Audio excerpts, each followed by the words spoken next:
पाकिस्तान को भारत ने ब्रिक्स में शामिल करने के रूस और चीन के प्रस्ताव का खुला विरोध किया, जिस कारण वह ब्रिक्स में शामिल होता होता रह गया। भारत ने साफ कह दिया था कि ब्रिक्स का मेंबर तो छोड़िए, हम उन्हें दर्शक दीर्घा तक बैठने नहीं देंगे। और इसकी पाकिस्तान में लगातार चर्चाएं भी हो रही है, लेकिन उससे भी ज्यादा चर्चा हो रही है तुर्की में। दरअसल तुर्की के राष्ट्रपति एर्दोगन बड़ी उम्मीदों के साथ ब्रिक्स की समिट में शामिल होने पहुंचे थे और उन्हें उम्मीद थी कि ये ब्रिक्स के फुल फ्लेज्ड मेंबर बन जाएंगे, जिसके बाद तुर्की का रुतबा 7वें आसमान पर होगा। क्योंकि तुर्की अगर ब्रिक्स का मेंबर बन जाता तो वह दुनिया का पहला एकमात्र ऐसा देश होता जो नाटो का भी सदस्य देश है और ब्रिक्स का भी उसका रुतबा भारत, रूस, चीन से भी ज्यादा बढ़ता। कि इस देश की जियोपॉलिटिक्स देखिए, ये पश्चिमी देशों के साथ भी अच्छे संबंध बनाकर रख रहा है और उनके विरोधी देश रूस, चीन के साथ भी। और कुछ ऐसे ही सपने देखते हुए तुर्की के राष्ट्रपति एर्दोगन रूस पहुंचे थे, लेकिन रूस जाकर जिस खुशखबरी का इन्हें इंतजार था वो इन्हें मिली ही नहीं। पूरा समिट गुजर गया, बैठकें हो गई, लेकिन एर्दोगन और उनके देश तुर्की को ब्रिक्स का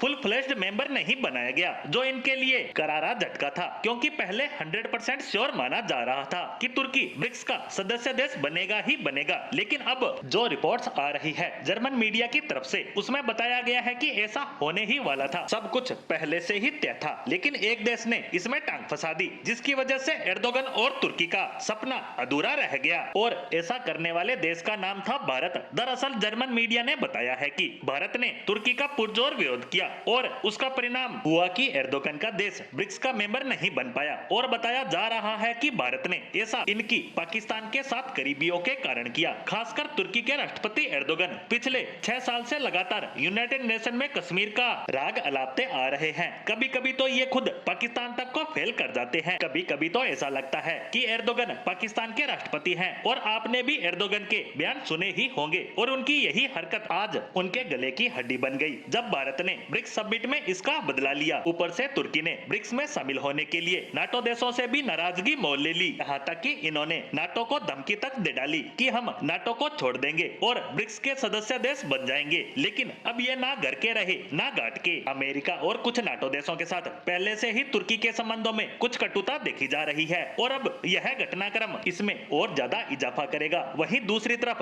अब इस बेइज्जती से बचने के लिए ये कहते फिर रहे हैं कि भारत ने ऐसा कुछ भी नहीं किया, उसके साथ तो हमारे अरबों डॉलर के व्यापारिक संबंध है। यानी देखा जाए तो अब भारत को मस्का लगाया जा रहा है ताकि 1 साल बाद जब भी ब्रिक्स की समिट होगी तब तुर्की को इसमें शामिल कर लिया जाएगा। और अब देखना होगा कि ब्रिक्स में शामिल होने के लिए तुर्की आने वाले 1 साल में भारत की कितनी जी हजूरी करता है और क्या उसके बाद भी भारत तुर्की को ब्रिक्स में शामिल करने पर अपनी सहमति देता है या नहीं। इसका तो आने वाली ब्रिक्स समिट में ही पता लग पाएगा।